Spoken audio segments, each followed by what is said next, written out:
Sa naman to ang atong balita sa atong kauban ng reporter.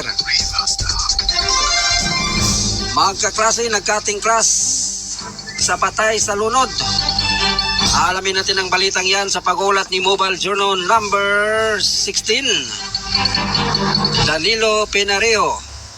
Dan, please come in. Sa buong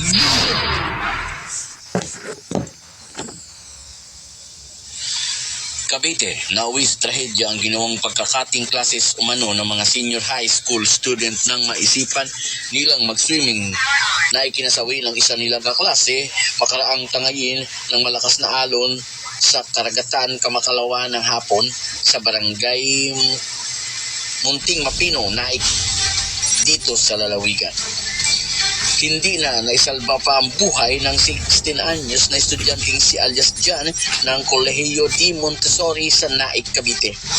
Nang ma-recover ng mga rescuers sa ulat ng pulisya alas 12 ng tanghali nang magpasyang magkating kanilang klase ang mga estudyante upang gumawa ng school project sa Coastal Bay sa nasabing lugar. Pagdating ng nila sa nasabing lugar, agad na nag-picture taking ang mga estudyante para sa kanilang earth science subject. Nang matapos ng kanilang proyekto, nagkayayaang maligo ang mga estudyante, subalit dahil sa lakas ng alon, sila ay tinangay palayo sa pangpang.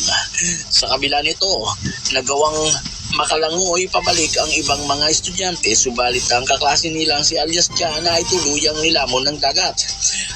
Agad na nagsagawa ng rescue operation ng Philippine Coast Guard sa pangunguna ni Coast Guard Lyndon Remos, Substation Commander ng Philippine Coast Guard Naik.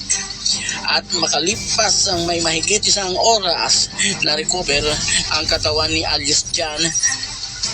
Ngunit itinakbo sa ospital, subalit hindi na naisalba pa ang mga doktor ang kanyang buhay. Ang balitang ito ay hatid sa atin ng Bless Panyawan Liniment Oil. Mula dito sa Naik, Cavite, Mobile Journal number 16, Danilo Penario nagulat para sa Shine Balita Online. Maraming salamat, Mobile Journal number 16, Danilo Penario.